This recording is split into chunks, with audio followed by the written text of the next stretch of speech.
What's up, Ramblers? Your favorite CEO is back. And before we begin today's podcast, make sure you hit the subscribe button to never miss an episode.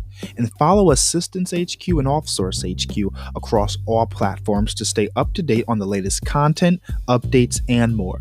And remember, if you need a virtual assistant, visit us at offsource.tech. Now, before we begin, a word from our sponsor. What's going on, Ramblers? Welcome back to another wonderful episode of The Ramblings. I'm your host, Angelo Roberts, and I have amazing news.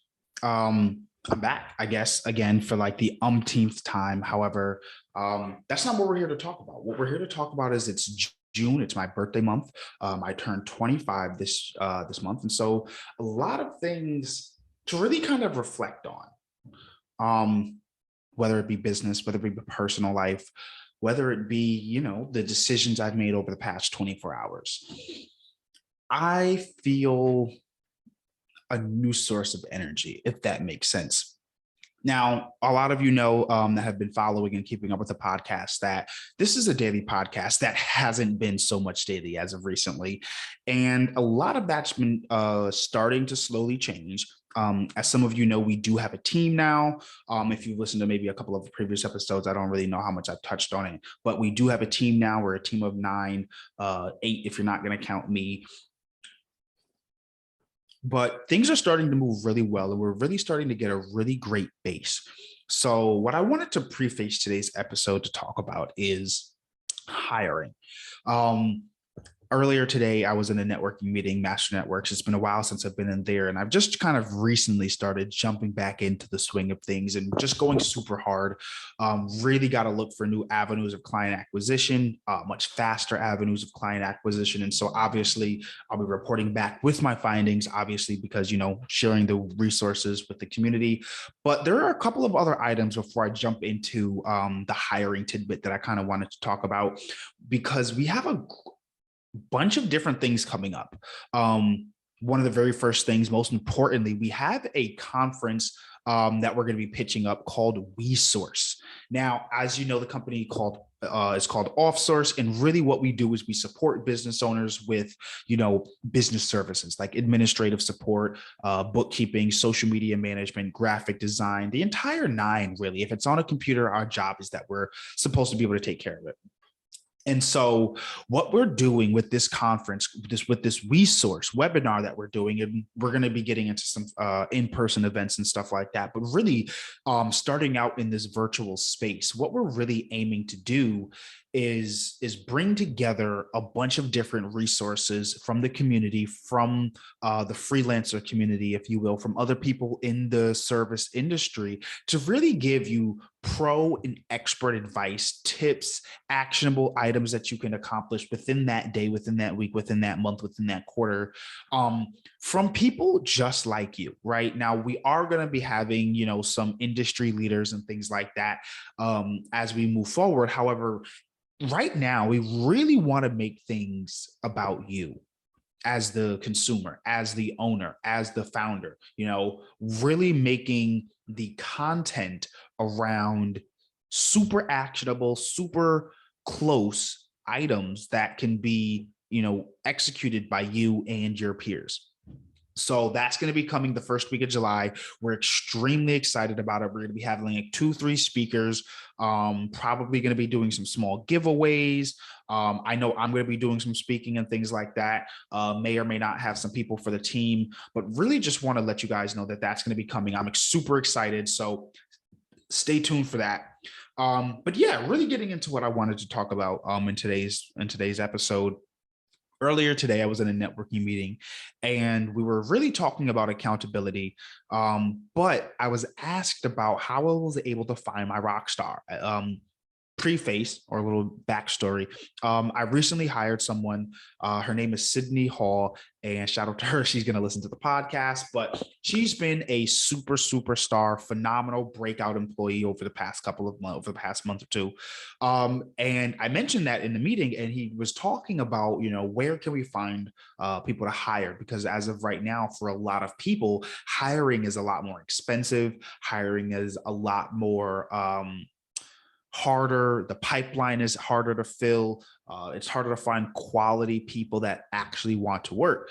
And so I always prefaced this. I guess preface is the word of the day, but I always preface this particular kind of conversation with uh, letting people know I am in a very niche market, right? As of right now, virtual assistants are on the rise. It's not something that is, I would say, forefront mainstream requirement as much as, like, say, graphic designers or website builders and copywriters and things like that. But VAs do have their place.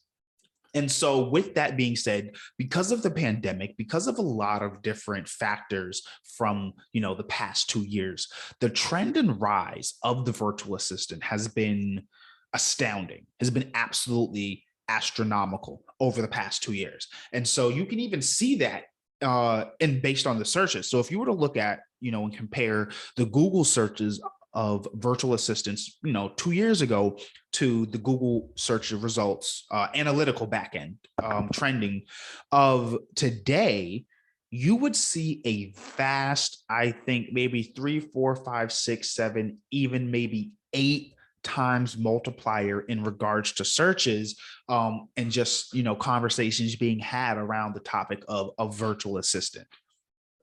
Now, that means that with the increase of people quitting their job, this whole great resignation, as some people might say, it's really been easy, if you will, for me to hire because people are looking to be virtual assistants. This is the age where people are like looking to be a VA. People are looking to work from home. People are looking to have alternative work methods, right? And so being a virtual assistant is just that new rise.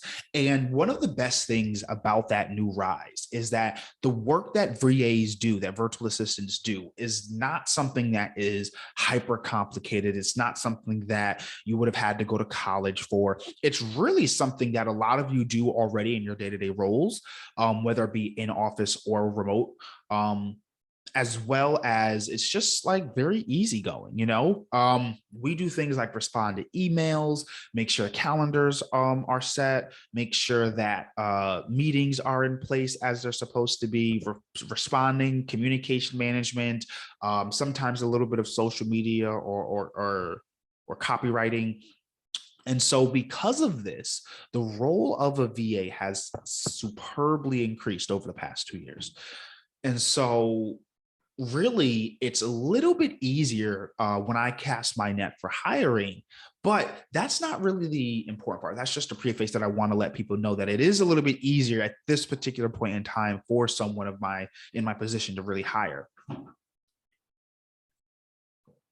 So what we're looking for is alternative methods. Alternative methods to hiring are going to be your abnormal. Obviously, a lot of people know about job sites like ZipRecruiter. I'm not going to mention any other ones, don't want to plug too much, but places like ZipRecruiter and things like that, looking for jobs. Obviously, their website, letting people know, reaching out to their network. LinkedIn is a big one for hiring. But what about Facebook? What about Twitter? What about TikTok? What about these other social platforms that have lots and lots of users where your potential next, employee might be? Me personally, I used Reddit and Twitter in this particular sense, primarily because one, Reddit has a very good founding base for hirers and applicants, multiple subreddits for people looking for work, as well as people just unhappy with their current state of work. And so it's really easy to potentially poach somebody from, something like a service-based job, like in Walmart or McDonald's or Amazon, things like that, where if they're working at these, more mundane like jobs, and you have something that you can offer them in regards to growth, in regards to fulfillment, in regards to feeling like they're having a better opportunity than what they have right now, you will have absolutely no problems hiring from these, different methods. Like I said, reaching out to people and making a post on Reddit, reaching out to people on Twitter and letting them know that you're hiring. Like I said, TikTok is a very good way. Even For those of you more hands-on, try walking into your local McDonald's, Dunkin' Donuts, or fast food place. Look for the hardest worker that you see. And the reason I say that is because if they're willing to work that hard for a paycheck at McDonald's, imagine how much more happy they would be working just as hard for your company if you're offering, comparable, if not better, working circumstances, pay, things like that. So for us, we try to we try to pay better. We are remote, so that is a very much good added bonus. The work that we do is a little bit easier and much less stressful than maybe say working at McDonald's. If you're just a regular VA, you may not have to deal with clients and things like that, or customers. So it's a very off but hands-on approach in regards to hiring, and just looking for some of those lesser traveled roads when you're going down the path of hiring. Like I said, using social media, you're obviously going to tap into your network, but not having the same standard in regards to resume. I think that's the best way to put it. A lot of people are fixated on what the resume says. Oh, they spent 5 years here. They spent 2 years here. They were an executive in this particular organization. And so when people rely too heavily on what the resume looks like, they don't focus enough on how the person actually is able to work, their work ethic, how fast they're able to learn. Because when you think about a lot of the positions now, if you're a lawyer, if you're an accountant, if you're someone in a very skilled and schooled position, then yes, I completely understand that. But if you're a graphic designer, website builder, coder, engineer in the sense of like software and stuff like that, if you are an administrative support person, if you're a community builder, if you're all of these, I guess we'll call them new age roles, right? A lot of these didn't exist before. If you're a lot of these different office roles, even if you're in billing and things of that nature, if you're in a lot of these office roles, you do not need that much schooling. You really don't. A lot of things that you're going to use in some of these jobs are really just going to be skills that you can learn from YouTube, get a small certificate in, or there's websites like Coursera where you have to just pay for the certificate. However, you can get the knowledge and the actual experience for free. So there are so many different ways that you can go about recruiting, right? And so the most important thing should be to focus on the person's work ethic and ability to learn and communicate. Those three things: their ability to communicate, their ability to learn, and their work ethic or willingness to work. Their willingness, I guess, is the best way to put it. Their willingness to work, willingness to learn, and willingness and ability to communicate. Those three things that if you focus on them, I guarantee you can find quality people for your startup, for your company, for your business, whatever you're classifying it as. I guarantee that you can find some very high rock stars in that area if you are willing to incubate and give people a chance. Everyone has to learn your system no matter what, right? Think about that. Even if you were to bring in a rock star from, say, Google, they still have to learn how you operate, how you do things, how you maneuver, how you move, the interworkings of your particular company. So adding just the super small skills, if you were able to train, right? Especially if you know how to do the actual skill, if you're able to train, especially in your method of exactly what is supposed to be done, especially because a lot of these people will probably already have the skill set that you're looking for, you will be able to find an unencumbered amount of people willing to work for you for the price point that you're at. Now, obviously, if you are at the exact same price point as McDonald's in regards to pay, but you're a construction company, you're going to have a little bit harder time finding employees, which brings me to my next point or small tidbit that I wanted to bring out when you're hiring is you have to recognize the market and your competitive hiring edge. You have to be flat out. You have to be 100% transparent in your job offer, in your job description, and what is going to be done in regards to work. This is an employee's market. It doesn't matter how you feel. It doesn't matter what you think, but the numbers show that this is an employee market. They have the leverage. You need employees. They have more leverage than you. While they need a job, who needs the job more? Do you need the job to get done more than they need to just have a job? That is the actual question that you have to ask yourself. Do you have more of a need to get your work done than they do to do work for themselves to make money? Because that is what you're fighting against. You're not really necessarily competing against Walmart or Amazon, because they're always going to have employees. They're always going to be able to get employees. And there's always going to be employees left over because they're only hiring, but so much, right? Especially when we've seen companies start with layoffs. We've seen companies cut back and do reduce staff. So you're always going to have a pool of employees to choose from. The actual question is, do people want to work for your company? And if not, how can you entice them to work for your company? Unfortunately, that means you may have to pay more, which means you may have to charge more. It's just the unfortunate way the game works. That means you may have to have a smaller profit margin, which means that you have to think, are you in this for the actual business and the love, or are you in this to make as much money as possible? Obviously, we are all here to make money. None of us are here to go broke. None of us are here to not make a profit. But does your profit have to be so big? And what is your focus? Think about it. If you have no employees, you have no profit. So if you have employees, but you pay them more, your profit will be less, but you're still in business. So you have to think, do you want to be in business and less profitable, or out of business and not profitable at all? There's no income because there's no work being done because you have no employees. So you have to very carefully look at what your advantage is. For those of you in construction, it's going to be very hard maybe to find someone to lay cement, especially now as we approach summer. Who wants to lay cement in the summer? But again, there's a very large market. Maybe someone's interested in laying, concrete in the summer. If you're paying $17, $18 an hour, $19 an hour, and that's, $5, $6, $7 more than what Walmart's paying, than what Target's paying, than what McDonald's is paying, So you have to look at, one, what is your ideal worker look like? Do you need someone that is going to have the experience, or do you need someone to get the job done? Now, in this particular atmosphere, you have to also recognize how much experience is required to get the job done properly, and be real with yourself. Think about it.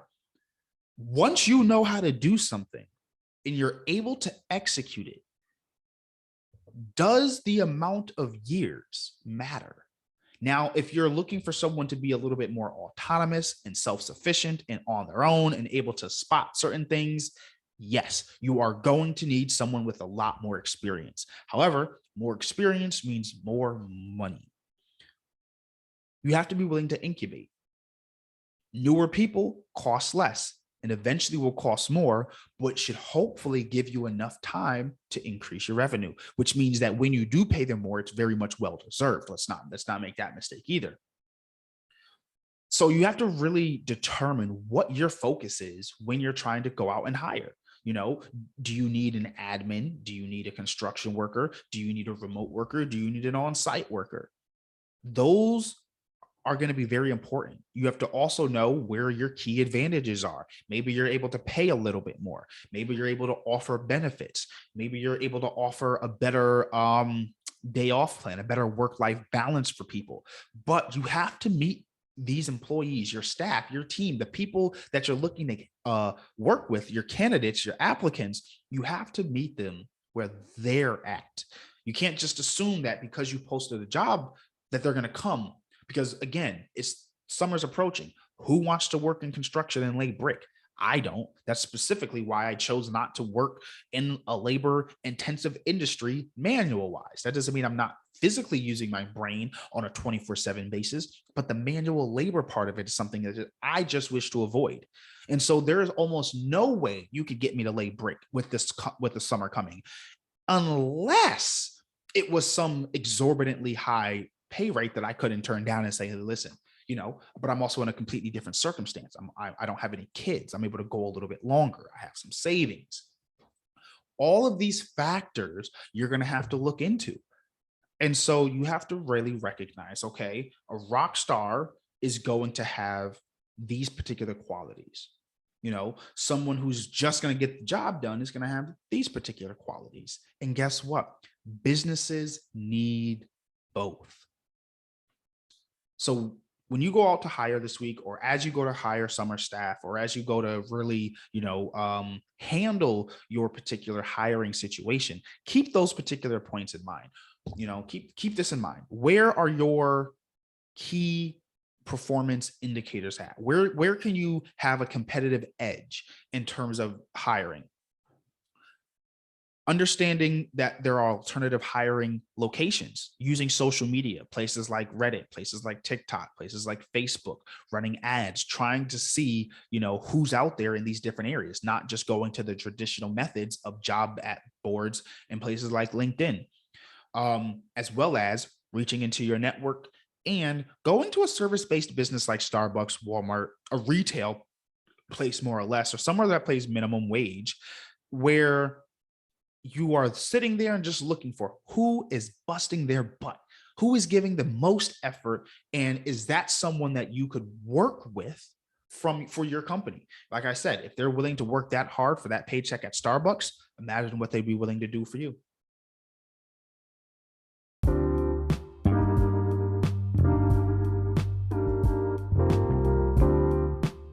Hey Ramblers, that's it. Podcast is over. Don't leave yet though. If you enjoyed today's episode, make sure to like, share, and subscribe to the podcast, and follow us on YouTube at OffSource HQ. We'll see you next time.